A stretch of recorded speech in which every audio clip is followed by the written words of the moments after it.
Welcome to Essential Libertarianism, selected readings from Voluntarist.com. Essential Libertarianism is voluntarism. Let's reclaim the anti-political heritage of this philosophy together.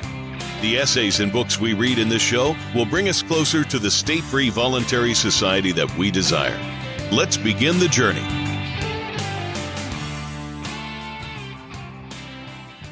Article 2, Voluntarism and the Libertarian Tradition, by Karl Wagner.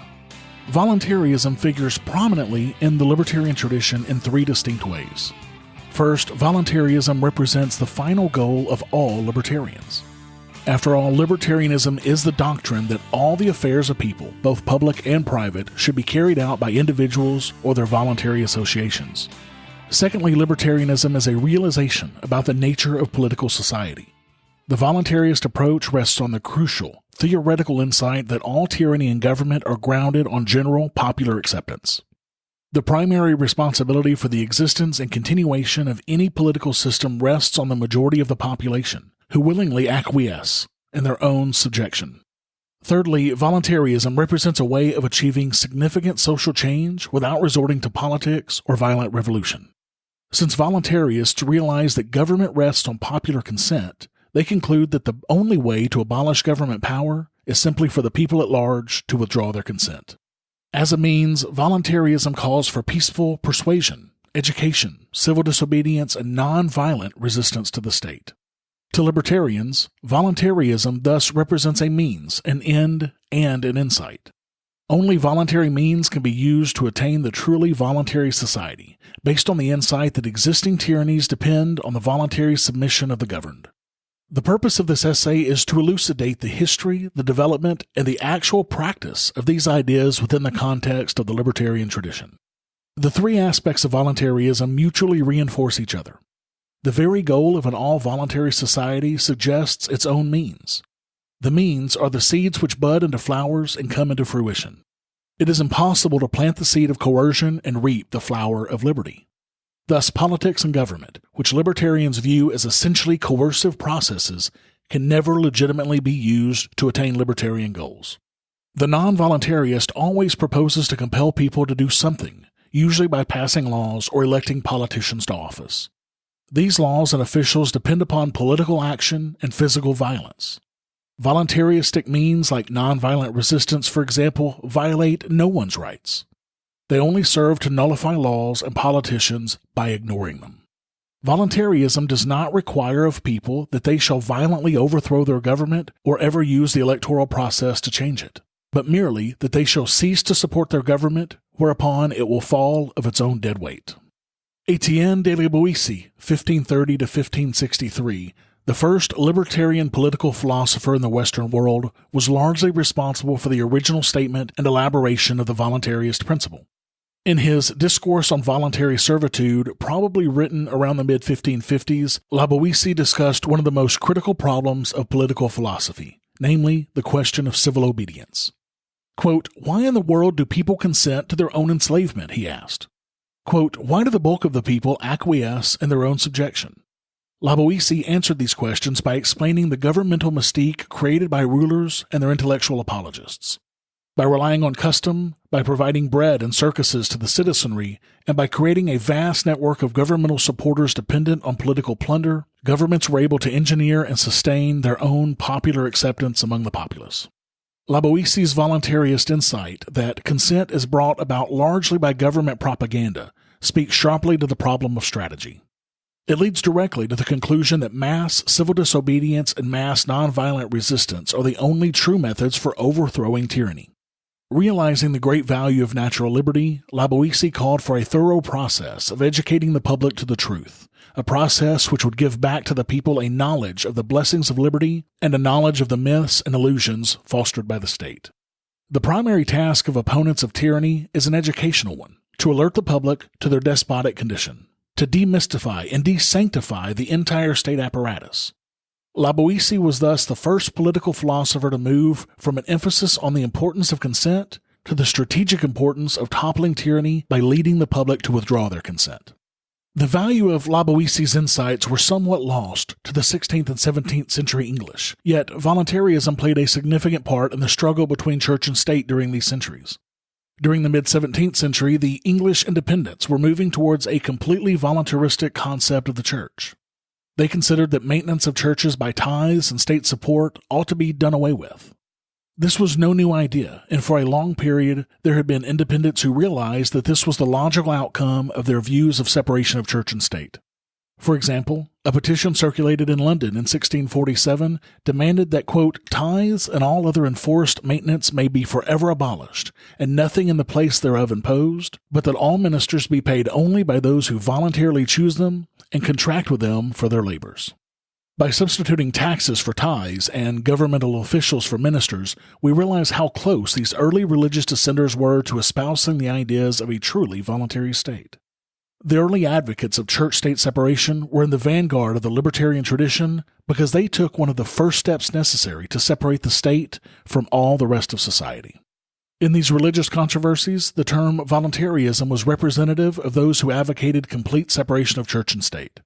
The term itself came into common usage during the extensive disputes between the churchmen and dissenters in Scotland during the second decade of the 19th century. It was then picked up by the English nonconformists during the 1830s and applied to their agitation to keep the English government out of the educational process.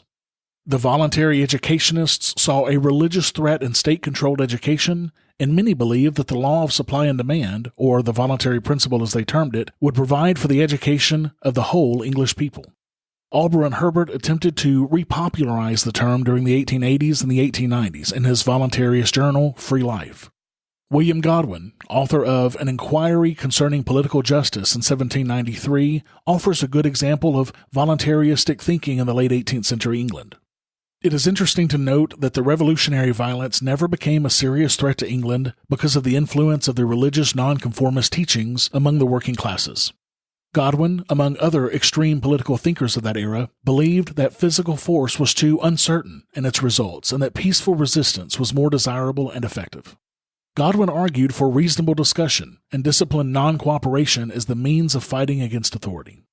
In Political Justice, Book 2, Chapter 3, and Book 4, Chapter 1, he urged that, quote, all government is founded in opinion.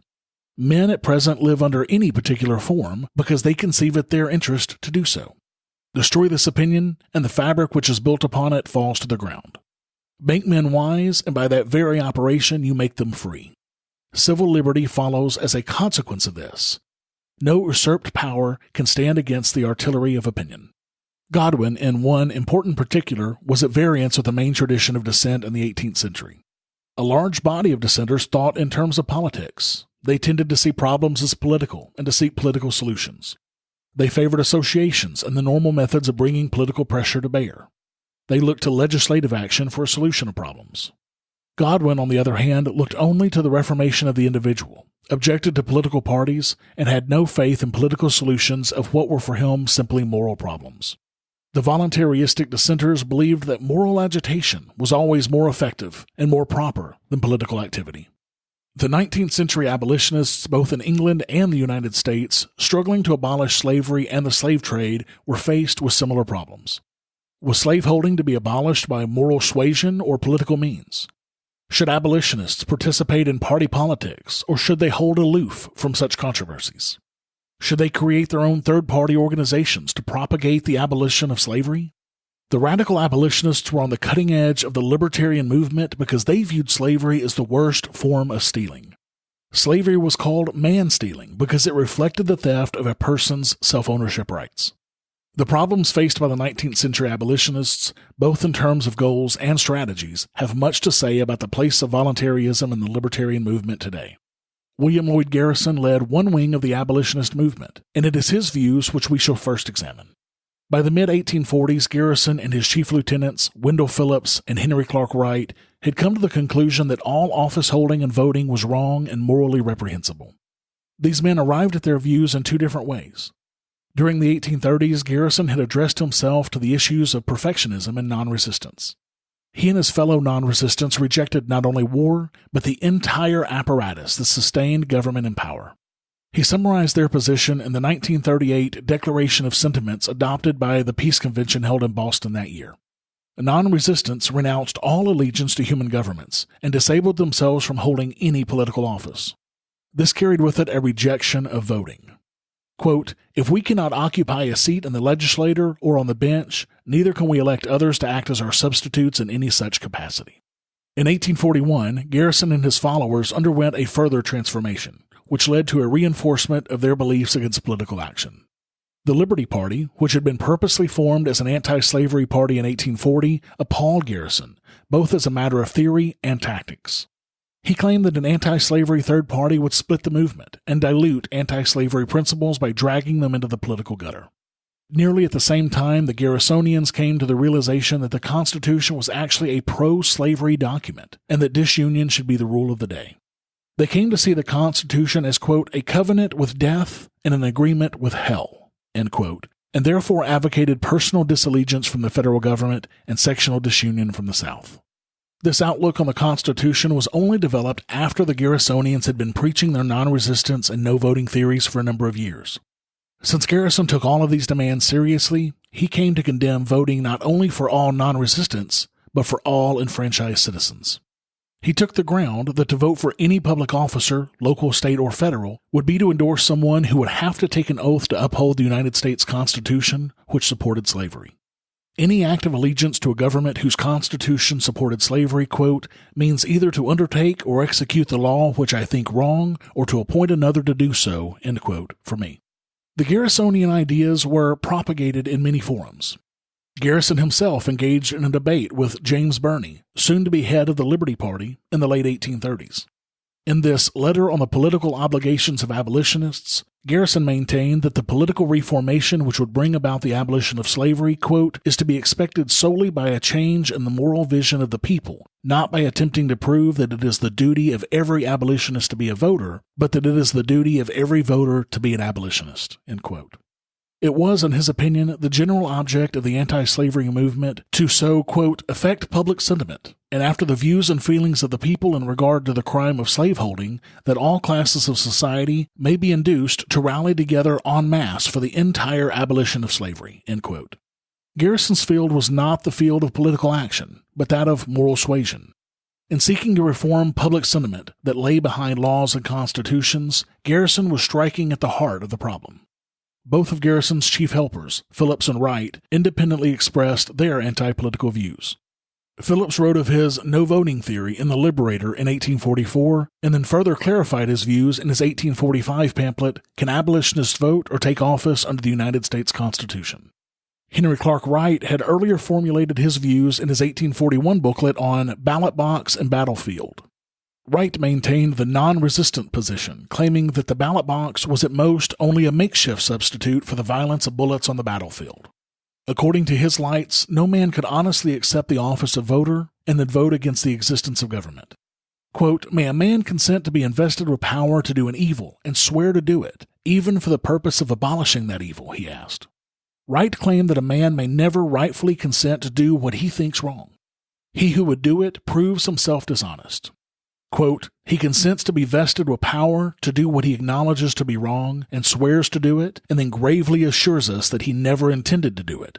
Such a man is unworthy of any trust," end quote. Thus, Wright concluded the fact that any man, knowing the nature and duties of a congressman or president, quote, "will consent to hold these offices is of itself sufficient evidence that he is not a true and good man," end quote. Wright summarizes his arguments by stating that he would not vote, even if by his one vote he could free all the slaves. Wendell Phillips, in his consideration of the question, "Can abolitionists vote or take office under the Constitution?" came to a very simple conclusion, namely that they could not. The position of non-voter and conscientious objector to the government was to be jealously guarded. In a land where the ballot is idolized, the non-voter, quote, "kindles in every beholder's bosom something of the warm sympathy which waits on the persecuted, carries with it all the weight of a disinterested testimony to truth, and pricks each voter's conscience with an uneasy doubt, whether after all voting is right. There is constantly a Mordecai in the gate," end quote. Phillips sustained his claim that, quote, "it is by no means necessary that every man should actually vote in order to influence his times, by citing the historical examples of conscientious objectors who wielded a moral influence widely disproportionate to their numbers." Other wings of the radical abolitionist movement supported the no-voting stance taken by the Garrisonians. Nathaniel Peabody Rogers, longtime editor of the New Hampshire Anti-Slavery Society journal, Herald of Freedom, noted that men in this country have been brought up to believe that nothing can be accomplished except by political methods. They cannot understand how any sane mind can discern any other way to any end, end quote. The only object of party politics for Rogers was power. Quote, to get it or preserve it is the only possible motive, end quote. Rogers realized that the vote which a man casts is but a very insignificant emblem of his political power. Quote, the influence which goes out from every man, whether for good or evil, can be but very imperfectly measured by the standards of a ballot. What he seems to lose by the withdrawal of his single vote is gained 100-fold in the increased force which is given to the testimony of the lips and of the life by that disinterested act. We only know that we are following the dictates of plain practical common sense in refusing to commit what we see to be a crime in order to extirpate another crime. We will not consent to obtain power by false pretenses, even for the purpose of abolishing slavery, end quote. Rogers realized the futility of gaining power temporarily, for what can be voted up today may be voted down tomorrow. Lysander Spooner was another radical abolitionist who totally rejected voting and political party activity. Prior to the Civil War, Spooner had been asked to lend his support to the Liberty Party. He refused in no uncertain terms in his letter of March 12, 1856. Quote, I feel at liberty standing outside of the Constitution and knowing that government of some kind will be carried on in the name of the Constitution, to interpret the Constitution on those points wherein it is right, and then appeal to those who profess to be governed by it to act up to their own standard. I do this on the same principle that, standing outside the Mohammedan religion, I should feel at liberty to interpret the Quran and appeal to believers to act up to their own creed, wherein it was right. It is on this ground that I write about the Constitution, and not because I ever intend to take any part, directly or indirectly, in administering it. I think no robbery is more flagrant or palpable, nor hardly any more unjustifiable, than taxing men for the support of government, without their personal consent. Such taxation is not only robbery in itself, but it supplies the means for, and is the legitimate parent of, nearly all the other tyranny which governments practice. You will see, therefore, that it is impossible for me to support any government that acts on that principle, or to act with any party that adopts it. End quote. Spooner echoed Henry Clark Wright's analysis of voting and consent. Wright wrote that, quote, when a man consents to receive and exercise the right of suffrage, he consents that a majority shall rule and pledges himself to aid in executing the will of that majority. Whether he votes with the majority or not, by consenting to vote at all, he becomes responsible for whatever it does, end quote. Spooner wrote, quote, I would advocate natural law and constitutional law wherever I could get an audience to listen, because all men in office and out of office are bound by them without regard to minorities or majorities among the people. But I do not rely on political machinery, although it may or may not do good, according as its objects are or are not legal and constitutional. But I do not rely upon it as such, because the principle of it is wrong. For it admits, and this is my objection to it, that even under a constitution, the law depends upon the will of majorities, for the time being, as indicated by the acts of the legislature. It admits the rights of majorities, even under a constitution which purports to fix men's rights to make and unmake laws at pleasure, or at least with very little limitation. End quote. After the Civil War, Spooner wrote in his No Treason pamphlets that voting and tax-paying were not legal evidence of assent to the Constitution. Both were done under duress and were, in effect, acts of self-defense. Spooner never maintained that people should vote or that voting was proper. Rather, he argued that when and if people vote, their acts were not to be interpreted as unquestioning obedience to the Constitution. Spooner eventually concluded that no one should have the right to vote or make laws. Quote, no human being, nor any number of human beings, have any right to make laws and compel other human beings to obey them. To say that they have is to say that they are masters and owners of those whom they require obedience. End quote. In the final analysis, Spooner rejected the Constitution and politics entirely. Quote, this much is certain. The Constitution has either authorized such a government as we have had, or has been powerless to prevent it. In either case, it is unfit to exist. End quote. Henry David Thoreau, the most famous civil resistant, was most sympathetic to the abolitionist cause.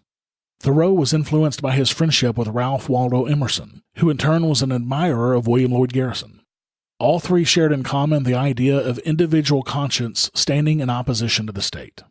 The core of Thoreau's argument is that men become machines when they obey orders without thinking or when they give the government authority to speak or act on their behalf.